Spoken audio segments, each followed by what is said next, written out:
வணக்கம். இது வழக்கு. அரசு அலுவலக வளாகத்திற்குள் நடந்த கொடூர கொலை. நம்ம பொண்ணோட வாழ்க்கை தான் கெட்டு போச்சு, அந்த பொண்ணா நல்லா இருக்கட்டும் அப்படின்னா செஞ்சிருக்காங்க. தந்தையின் தற்கொலைக்கு பழிவாங்கிய அண்ணன். உங்க தங்கச்சி யாராவது கொண்டுட்டா நீங்க சும்மா இருக்கீங்களா?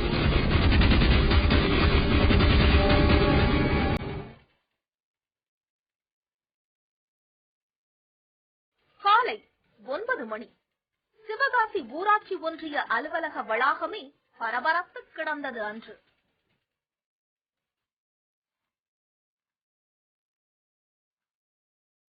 ஆம், ரத்த வெள்ளத்தில் வெட்டி சாய்க்கப்பட்டிருந்தார் ஒருவர்.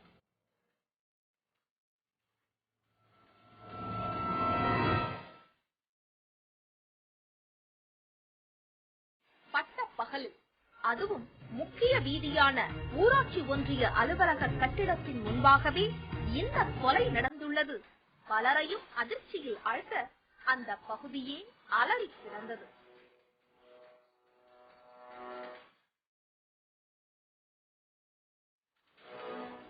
நேரம் ஆக ஆக கூட்டம் கூடிக்கொண்டே செல்ல அந்த பகுதியை தங்கள் வசம் கொண்டு வந்தனர் காவல்துறையினர்.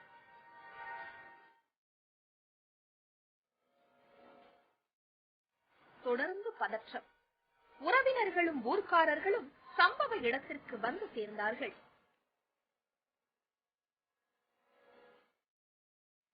கொலை நடந்த பீதி அப்பிக் கிடந்தது அங்கு. இதற்கிடையே ஆம்புலன்ஸும் வரவழைக்கப்பட்டது. காவல்துறையினரின் ஆய்வுக்கு பிறகு அந்த உடல் சிவகாசி மருத்துவமனைக்கு கொண்டு செல்லப்பட்டது.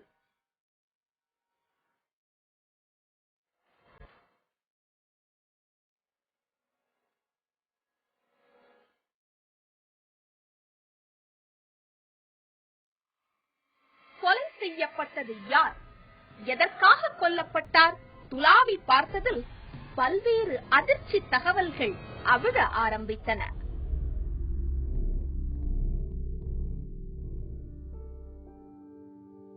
சிவகாசி வடப்பட்டி கருப்பசாமி கோவில் தெருவைச் சேர்ந்த சுப்பையா என்பவரது மகன் முனியாண்டி.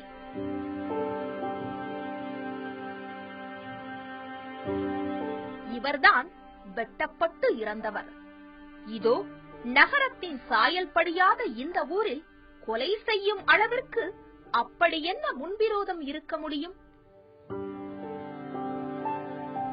நம் சந்தேகத்துக்கு ஊர்க்காரர்களும் உறவினர்களும் முன்வைத்த பதில் இது.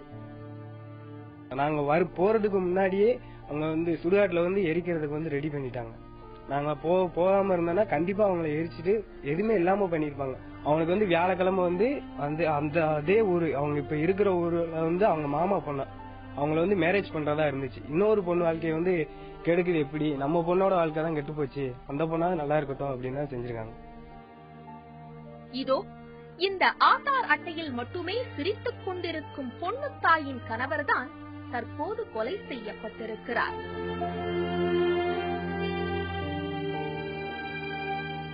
கொஞ்சம் மோசமான முடியாது, அது போகும்படியில ஒன்னும் கதையாகாது. அதை படத்தின வரத்துக்கு கொண்டுட்டு நாங்கள் அப்புறம் மறந்து தான் ஊட்டிச்சுன்னு சொல்லி சுடுகாட்டுக்கெல்லாம் தூக்கிட்டு போனாங்க. அங்க போய் பேட்டி பார்க்க இந்த இடத்துல மாட்டா 2 இருந்துச்சு. அதுக்கு பாரு நீ அடிச்சாடா ஓட்டின உடனே இங்க கந்து இருந்த ஆளு அவங்களாம் ஓடிட்டாங்க. வீட்டை விட்டு வெளியேறி வந்திருக்கு, நான் எங்க அடியாதங்க நான் வீட்டுக்கு போறோம்னு. திருப்பி அங்கிருந்து 2 பேரும் 2 கைப்பட்டை பிடிச்சி வீட்டுல தூக்கி பண்ணி வச்சுக்கிட்டு போன பொடல புரிதக்கடை போறாரா இருந்திருக்கேன். இவன் கம்பெடுத்ததும் நெத்தில அடிச்சான். இவர் உயிரோடு இல்லாதுதான் இந்த கொலைக்கு காரணம் என்கிறார்கள். ஆம், திருமணம் முடித்து வெறும் 5 மாதங்களே ஆன நிலையில் மாமனார், மாமியார், கணவர் என எல்லோருமே பொண்ணு தாயை அடித்து துன்புறுத்தியதாக சொல்கிறார்கள். இறந்து 5 மாசம், ஒரு 25 நாள் 26 நாள் இருக்கும். அதுக்குள்ளேயும் அதுவும் நிரந்தர ஜாமீன் கிடையாது. ரிமாண்ட்ல வெளியே வந்தவனுக்கு மேரேஜ் பண்ண போறாங்க அப்படின்னு தெரிஞ்சு கொஞ்சம் ஆத்திரமானதாலதான் பண்ணது. இப்ப சண்டை ஓட்டுக்கிறதுக்குள்ள வந்திருக்கான், 2 பேரும் சேர்த்து தான் அடிச்சிருக்காங்க. பக்கத்து வீட்டுக்காரர்களும் எட்டி எட்டி பார்த்துட்டு சத்தம் போட அவளை ஏற்றி பிடிச்சி வந்திருக்காங்க. வயம் நமக்கு நினைச்சு விடும், இது கரைஞ்சி போய் கீழே விழுவோம். வீட்டுக்குள்ள தூக்கிட்டு போய் போட்டு குருணை மருந்தை கரைச்சி ஊற்றிக்கிட்டு செத்து போச்சு. அந்த அடிச்சதுலேயே செத்து போச்சு. இவங்க வேணும்னு தான் குருணை மருந்தை ஊற்றுனது. ஆஸ்பத்திரி கொண்டு போயிட்டு மறுபடியும் சுடுகாட்டில் ஓட்டாங்க. நாங்க போய்தான் 2வது ஆஸ்பத்திரி தூக்கிட்டு போய் செக்அப் பண்ணது. ஒரு கட்டத்தில் குருணையை ஊற்றி பொண்ணு தாயை கொலை செய்துவிட்டு அவர் தற்கொலை செய்து கொண்டதாக முனியாண்டி குடும்பத்தினர் நாடகம் ஆடியதாக சொன்னார்கள். எனக்கு வந்து அக்கா தான் வேணும் பொண்ணு தாய். அண்ணன் வந்து ரொம்ப நல்லவங்க தான். ஆனா அந்த பொண்ணை கட்டி கொடுத்த இடம் தான், அந்த பையன் வந்து ரொம்ப சரியில்லை அப்படி இப்படின்னு சொன்னாங்க. ஆனா எங்க பெரியப்பா தான் நல்ல பையன் தான்டா அப்படி இப்படின்னு சொல்லி கட்டி கொடுத்துட்டாங்க. கட்டி கொடுத்ததுக்கு அப்புறம் ஒரு 1 வீக் தான் வந்து அவங்க வீட்டுல வந்து நல்லா சந்தோஷமா இருந்தா. அதுக்கப்புறம் என்ன பண்ணாங்கன்னு தெரியல. அவங்க அம்மா வந்து ஏதோ சண்டை போட்டு வீட்டுக்கு அனுப்பிட்டாங்க. ஒரு வாரம் இங்க இருந்ததுக்கு அப்புறம் அவங்க மாமனார் வந்து கூட்டு போனாங்க. கூட்டு போயிட்டு இறக்குறதுக்கு ஒரு அன்னைக்குதான் ஒரு 2 நாளைக்கு முன்னாடியெல்லாம் நான் அக்காவை பார்த்தேன். அவங்க நடந்து போயிட்டு இருந்தாங்க. நான் போய் இறக்கி விட்டு தான் வந்தேன். அன்னைக்கெல்லாம் நல்லா தான் பேசிட்டு இருந்தாங்க. அந்த பொம்பளையாள் வந்து கொஞ்சம் ஒரு மாதிரியான டைப் மாமியார். அவங்க மாமியார் அது வந்து ரொம்ப மோசமான கேரக்டரா இருக்கும் போல. அதான் நாங்க போய் கேட்டதுக்கே ஒரு மாதிரியா சொல்லியிருக்கேன். அந்த பொண்ணு எங்க பெரியப்பா பையன் அப்படிங்கும் சரி அப்படின்ட்டு விட்டாங்க போல. ஆகிற அன்னைக்கு காலையில தான் இங்கதான் வந்திருந்தது. வந்திருக்க மாமனார் பின்னால இங்க வந்தான். நானும் கூட தான் இருந்தேன். வந்த உடனே என்னன்னா கோவிச்சுட்டு வந்துட்டா கூட்டு போகணும் அப்படின்னு மாமனார் சொன்னாரு. சொல்லிட்டு நான் 2 சத்தம் போட்டான். சத்தம் போட்டு வேற டீ எல்லாம் குடிச்சிட்டு தான் போனாரு. நீ வீட்டுக்கு வா, உன்னைய கொல்லல நான் ஆடல அப்படின்னு சொல்லிட்டு சைக்கிள் எடுத்துட்டு போயிட்டான். இந்த பிள்ளை வந்து ஒரு 7 மணிக்கு அவ அப்பா வண்டி விட்டாரு. விட்டுட்டு திரும்பி வந்துட்டான். இவன் வாட்ச்மேனுக்கு போனவன் ஊருக்குள்ள வந்து இன்னைக்கு ஒரு வேட்டை இருக்கு, போய் அடிச்சு கொல்லாம நான் வரமாட்டேன் ஆகுதுன்ட்டு வீட்டுக்கு போயிட்டான். வந்து நல்ல பொண்ணு சார். அவன் வீட்டுக்காரர் வந்து என்ன தப்பு பண்ணாலும் என் வீட்டுக்காரர் நல்லவர் தான் அப்படின்னு அடிச்சு சொல்லக்கூடிய கேரக்டர்.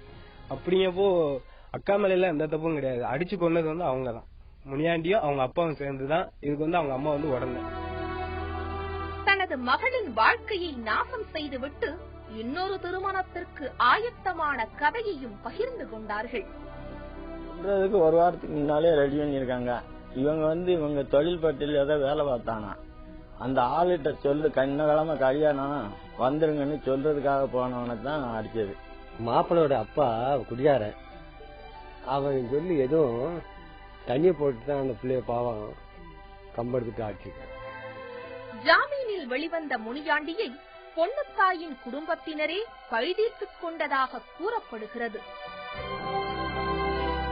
இந்த கொலை தொடர்பாக பொண்ணுத்தாயின் சகோதரர் முனியசாமி மற்றும் அவரது நண்பர்கள் கைது செய்யப்பட்டு விசாரிக்கப்பட்டு வருகின்றனர். விசாரணையின் முடிவிலேயே உண்மை தெரிய வரும். ஊர் பாசத்தால தன் கூட வேலை பார்க்கிற ஒருத்தரை வீட்டுக்கு கூட்டிட்டு வந்த அந்த நபர் இன்னைக்கு ஒரு கொலை குற்றவாளி. நண்பனையே தீர்த்து கட்ட அப்படி என்ன அவசியம் வந்தது?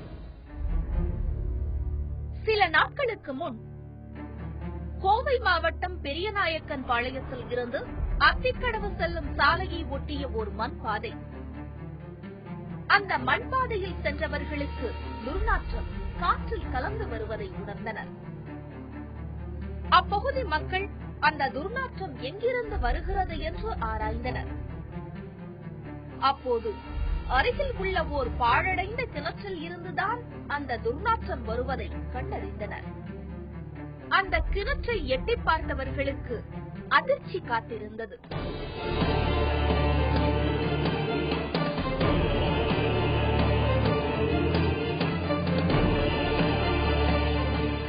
ஆம், கிணற்றின் ஆழத்தில் ஓர் இளைஞரின் பிணம் அழுகிய நிலையில் கிடப்பதை பார்த்தனர். அந்த இளைஞரை யாரோ கொடூரமாக கொலை செய்து தண்ணீர் வற்றிய இந்த பாழடைந்த கிணற்றில் வீசியிருப்பதையும் அப்பகுதி மக்கள் அறிந்தனர். உடனே அப்பகுதி ஊர் தலைவர் அருகில் உள்ள பெரியநாயக்கன் பாளையம் காவல் நிலையத்திற்கு தகவல் கொடுத்தார். ஒரு பாலாடைஞ்ச கிணறு இருக்குது, அங்க ஒரு துர்நாத்து மாதிரி ஒரு வாசம் வந்தது. அப்புறம் எல்லாம் வந்து பாக்குற போது உள்ள பாடி கிடந்தது. அப்புறம் நாங்க உடனே வந்து பெருநாயக்கம்பாளைய காவல்துறைக்கு வந்து தகவல் கொடுத்தோம். கிணற்றில் கொலை செய்யப்பட்டு வீசப்பட்ட அந்த இளைஞர் யார்? எதற்காக கொலை செய்யப்பட்டார்? சம்பவம் நடந்த கிணற்று பகுதிக்கு விரைந்து வந்த காவல்துறையினர் விசாரணையை மேற்கொண்டனர். மேலும் கிணற்றுக்குள் அழுகி பிணமாக கிடந்த அந்த இளைஞரின் உடலை சாக்கு மூட்டையில் அள்ளி பிரேத பரிசோதனைக்கும் உத்தரவிட்டனர். அடுத்த கட்டமாக காவல்துறையினர் அந்த இளைஞர் யார் என்று கண்டுபிடிக்க முனைந்தனர்.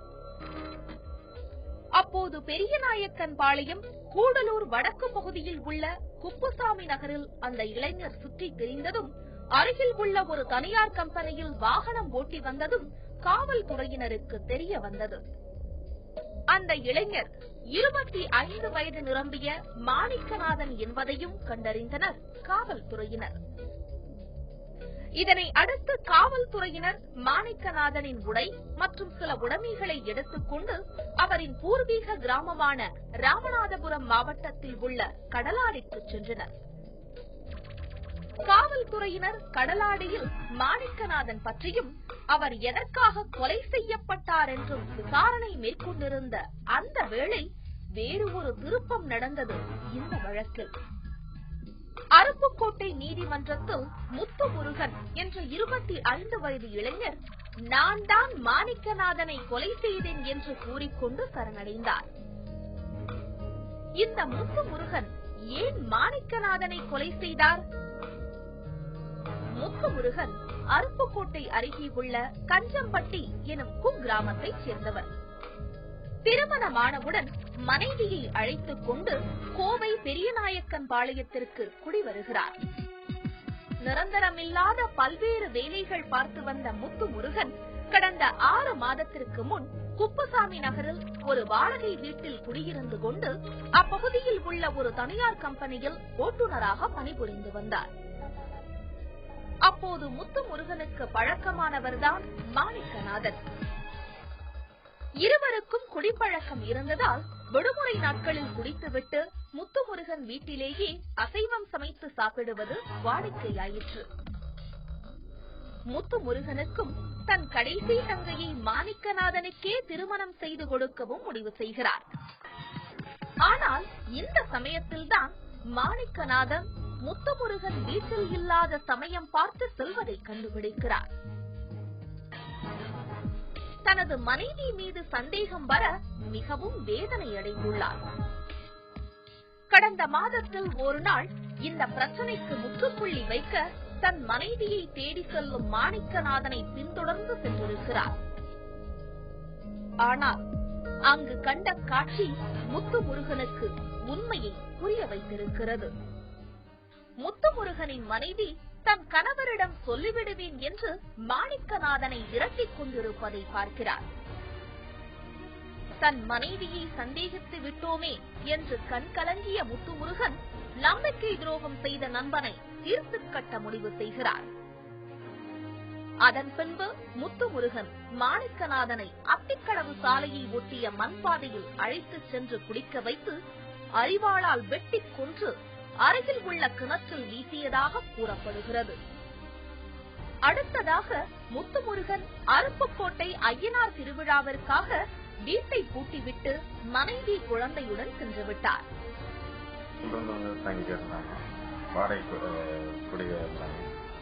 சாயந்தரமானா இதுல இருந்த ஆளுகளை கூப்பிட்டு வருவாங்க. அங்க வந்து தண்ணி போட்டு பச்சையும் ரகலையும் பண்ணிட்டு ஒரே ரவுசாதான் இருக்கேன். திடீர்னு ஒரு நாள் பார்த்தா கடந்த மாசத்துல போலீஸ் வந்து நைட்ல வந்து தேடினாங்க. என்ன ஏதுன்னு கேட்கும்போது இப்படி ஒரு சம்பவம் கொலை நடந்திருக்குதுங்கிற ஒரு தகவலை போலீஸ் தந்தாங்க. அப்பதான் எங்களுக்கே இங்க இருக்கிறவங்களுக்கெல்லாம் கொலை சம்பவம் வந்து தெரிஞ்சது. அதுக்கு அடுத்த நாள் ஆள் வந்து இங்க இல்ல. ஒரு 10-15 நாள் கழிஞ்சதான் பார்க்கும்போது கோர்ட்ல சரண்டர் ஆனதான் செய்தித்தாள்கள் மூலமா நாங்க தெரிஞ்சுக்கிட்டோம். இதனிடையேதான் காவல்துறையினர் மாணிக்கநாதனை கொன்ற குற்றவாளியை தீவிரமாக தேடி வருவதை அறிந்து பயம் ஏற்பட்டு நீதிமன்றத்தில் சரணடைகிறார் முத்துமுருகன். நான் இந்த பகுதியில் குப்சா நகரில் குடியிருந்துட்டு இருக்கிறோம். இதுவரைக்கும் இந்த ஏரியால இந்த மாதிரி சம்பவம் எதுவும் நடந்ததா எங்களுக்கு அறிமுகம் இல்லை. இப்ப புதுசா வர்றவங்க எங்கேயோ இருந்து வர்றாங்க, திடீர்னு இந்த பகுதிக்கு வர்றாங்க. எந்த விசாரணையும் இல்லாம பொதுமக்களுக்கு இடைஞ்சல் கொடுக்கற மாதிரி வீட்டுக்காரங்க எல்லாம் வாடகைக்கு கொடுக்கறாங்க. அவங்களோட முழு விவரம் தெரியாம நாங்க அக்கம் பக்கத்துல என்ன ஏதுன்னு தெரியாம இருக்கும்போது இந்த பகுதியில சின்ன சின்ன திருட்டுகள் நடந்துட்டு இருந்தது. தொடர்ந்து அந்த மாதிரி நடந்துட்டு இருக்கும்போது திடீர்னு ஒரு அதிர்ச்சி தரும் சம்பவமா இந்த பகுதியில குடியிருந்தவர், இந்த வீட்டுல குடியிருந்தவங்க ஒரு கொலை குற்றம் புரிஞ்சிட்டு போலீஸ்ல போய் சரண்டர் ஆகிறதாக எங்களுக்கு தெரிய வந்தது. அதுவும் பேப்பர்ல படிச்சுதான் நாங்க தெரிஞ்சிட்டோம். இந்த மாதிரி கொலை பண்ணதுனால இந்த ஏரியாவில் இருக்கிற மக்கள் இந்த மாதிரி ஆளுங்க மத்தியில வாழ்றதுக்கு பயமா இருக்குதுங்கிற அச்சத்தோட வாழ்ந்துட்டு இருக்கிறோம். மனைவி மேல வீணா சந்தேகப்பட்டுட்டோமேங்கிற குற்ற உணர்வே அவரை கொலையாளியா மாத்திருக்கு. நம்பிக்கை துரோகம் என்னைக்கு இருந்தாலும் சும்மா விடாது. நீதிமன்ற நடவடிக்கைகள்ல அதுவும் குறிப்பாக உரிமையியல் வழக்குகளில் கேவியட் அப்படிங்கிற ஒரு வார்த்தை அதிகம் பயன்படுத்தப்படும் ஒரு பயன்பாடு. அந்த கேவியட் அப்படின்னா என்ன, அந்த கேவியட் என்ன மாதிரியான வழக்குகள்ல தாக்கல் செய்யப்படுகிறது, அதன் மூலமாக அந்த நபர் தாக்கல் செய்யும் நபர் பெறும் பயன்கள் என்ன, சட்டம் அது பற்றி என்ன கூறுகிறது. உரிமையியல் சார்ந்த வழக்குகள்ல ஒரு நபர் ஒரு மனு தாக்கல் செய்யறாரு நீதிமன்றத்தில். அதாவது அந்த மனுவின் பேரு முன்னெச்சரிப்பு மனு. அதாவது அதுதான் ஆங்கில பதத்தில் கேவியட் என்று அழைக்கப்படுகிறது. அதாவது ஒரு நபர் உரிமையியல் வழக்கு தொடர்பான ஒரு விஷயத்துல, குறிப்பாக சிவில் வழக்குகள்ல அவர் ஒரு மனு தாக்கல் செய்யறாரு. இந்த நபர் இல்ல இந்த நபர்களால் எனக்கு எதிராக ஒரு வழக்கு ஏற்பட போகிறது. அந்த வழக்கினை பொறுத்து ஒரு இடைக்கால உத்தரவு அல்லது தடை உத்தரவு, stay order or injunction order, இதனை பொறுத்து ஒரு உத்தரவு பிறப்பிக்கப்படுவதற்கான வாய்ப்புகள் இருக்கிறது. ஒரு வழக்கு தாக்கல் செய்யப்படுவதற்கான வாய்ப்புகள் இருக்கிற காரணத்தினால அப்படி ஒரு வழக்கு தாக்கல் செய்யப்படும் பட்சத்தில் அது தொடர்பான தகவல் எனக்கு வழங்கப்பட்டு என்னையும் ஒரு தரப்பினராக சேர்த்து, அதாவது எனக்கு எதிராக ஒரு வழக்கு தாக்கல் செய்யப்படும் பட்சத்தில் இந்த கேவியட் மனுவின் வாயிலாக என்னையும் அந்த வழக்கில் விசாரித்து அதன் பிறகே ஒரு உத்தரவு பிறப்பிக்கணும் அப்படின்னு சொல்லி ஒரு மனு தாக்கல் செய்யப்படுகிறது. அதுதான் அந்த கேவியட் அப்படிங்கிற முன்னெச்சரிப்பு மனு அப்படிங்கிற பதத்தினுடைய அர்த்தம். அந்த அடிப்படையில் அது என்ன சட்ட சரத்தின் வாயிலாக அது தாக்கல் செய்யப்படுகிறது அப்படின்னா 148A CPC உரிமையியல் நடைமுறை சட்டம் அந்த 148A அந்த அடிப்படையில் ஒரு முன்னெச்சரிப்பு மனுனா என்ன அப்படிங்கறத பத்தி சொல்றாங்க. அந்த அடிப்படையில் ஒரு நபர் இந்த நபர்களால் தனக்கு ஏதாவது ஒரு வழக்கு தாக்கல் செய்யப்பட போகிறது அப்படின்னு கருதி அது தொடர்பாக ஒரு ரெஜிஸ்டர்ட் போஸ்ட் அந்த சம்பந்தப்பட்ட நபருக்கு அந்த கேவியட் மனுவோடு அனுப்பிட்டு அந்த ரசீதை வச்சு அவங்க அந்த சம்பந்தப்பட்ட ரெஜிஸ்ட்ரியில அந்த அலுவலகத்தில் நீதிமன்ற அலுவலகத்தில் எந்த நீதிமன்றத்தை தாக்கல் செய்யறாங்களோ அதை பொறுத்த வரைக்கும் அது டிஸ்ட்ரிக்ட் முனிசிபல் கோர்ட், சார்பு நீதிமன்றங்கள், மாவட்ட நீதிமன்றங்கள் மற்றும் உயர்நீதிமன்றங்கள்ல கேவியட் மனு தாக்கல் செய்யப்படலாம். அப்படிப்பட்ட தருணங்கள்ல அதற்கான அந்த ரசீதை அவங்க வச்சு அதை தாக்கல் செய்யும் போது அது ஒரு கேவியட் வழங்கப்படுகிறது.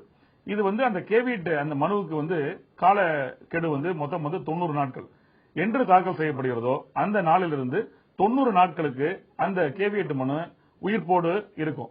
அந்த அடிப்படையில் அந்த 90 நாளைக்கு உள்ளாக யாராவது ஒரு நபர் இந்த கேவியட் மனு தாக்கல் செய்யப்பட்ட பிறகு யாருக்கு எதிராக யார் நீதிமன்றத்துக்கு வருவாங்கன்ற அந்த எண்ணத்தோடு தாக்கல் செய்யப்படுகிறதோ அந்த நபர் ஒரு வழக்கு தொடுக்கும் பட்சத்தில் அந்த கேவியட் ரெஜிஸ்டர்ல அது வெரிஃபை செய்யப்பட்டு அது உறுதி செய்யப்பட்டு கேவியட் மனு இருக்கிறதா என்று பார்க்கப்பட்டு அப்படி கேவியட் மனு தாக்கல் செய்யப்பட்டிருந்தால் அந்த நபருக்கு அவங்களுக்கு தகவல் தெரிவிப்பாங்க. அந்த வழக்கறிஞர் யார் கேவியட் மனு யாருக்காக தாக்கல் செஞ்சிருக்காரோ அவருக்கு தகவல் தெரிவிக்கணும் அப்படிங்கறத சொல்லி அந்த அடிப்படையில் அந்த தரப்பு வழக்கறிஞரையும் அவங்க கேட்டுட்டு அதன் பிறகு உத்தரவு பிறப்பிக்கப்படுகிறது.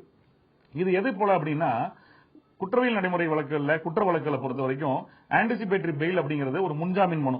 அதாவது ஒரு வழக்குல தனக்கு நியாயம் இருக்கிறது, தான் கைது செய்யப்படுவதற்கான தருணங்கள் இருக்கிறது, ஆகவே அதிலிருந்து தன்னை காப்பாற்றிக் கொள்ள வேண்டும், கைதை தவிர்க்க வேண்டும் அப்படிங்கிறதுக்காக எப்படி ஆன்டிசிபேட்டரி பெயில் அந்த பெட்டிஷன் மனு தாக்கல் செய்யப்படுகிறதோ அதை போல உரிமையியல் சார்ந்த வழக்குகள்ல உரிமையியல் சார்ந்த சிவில் வழக்குகளை பொறுத்த வரைக்கும் ஒரு நபர் தனக்கு எதிராக ஒரு வழக்கு தாக்கல் செய்ய போகிறது அப்படின்னு சொன்னால் அது வந்த பின்னாடி அவங்க போய் அந்த வழக்கை எதிர்கொள்வதற்கு முன்பாகவே அந்த தடை உத்தரவு தவிர்க்கணுங்கிறதுக்காக ஒரு மனு தாக்கல் செய்வதுதான் அந்த விதிமுறை. இது பல உச்சநீதிமன்ற தீர்ப்புகளும் சரி உயர்நீதிமன்ற தீர்ப்புகளும் இந்த கேவியட் மனுனா என்ன அப்படிங்கறத பத்தி சொல்லியிருக்கு. கல்கத்தா உயர்நீதிமன்றம் வந்து ஒரு முக்கியமான ஒரு தீர்ப்புல அவங்க சொல்றாங்க, கேவியட் மனுக்கள் தாக்கல் செய்யறதுனால நீதிமன்றத்துல வழக்குகளுடைய எண்ணிக்கை குறைகிறது. அப்படி இல்லைன்னா அவர் ஒரு வழக்கு தாக்கல் செய்வாரு, அதனுடைய எதிர்வாதி இல்ல பிரதிவாதி அவர் ஒரு வழக்கு தாக்கல் செய்வாரு. இதன் காரணமாக ஒரே காரணத்துக்கு பல வழக்குகள் இருக்கும். ஆனா அதற்கு பதிலாக ஒரு நபர் கேவியட் மனு தாக்கல் செஞ்சால் ஒரு நபர் வழக்கு தாக்கல் செய்யும் பொழுது அந்த வழக்கோடைய முடிவு பெற்று விடுகிறது அப்படின்னு ஒரு உத்தரவு பிறப்பிச்சிருக்காங்க. ஆக சிவில் வழக்குகள் ஒரு மிகப்பிறகு ஒரு வரமாகத்தான் கருதப்படுகிறது கேவியட் மனுக்கள். மீண்டும் வேறொரு வழக்கோடு உங்களை சந்திக்கிறேன். நன்றி, வணக்கம்.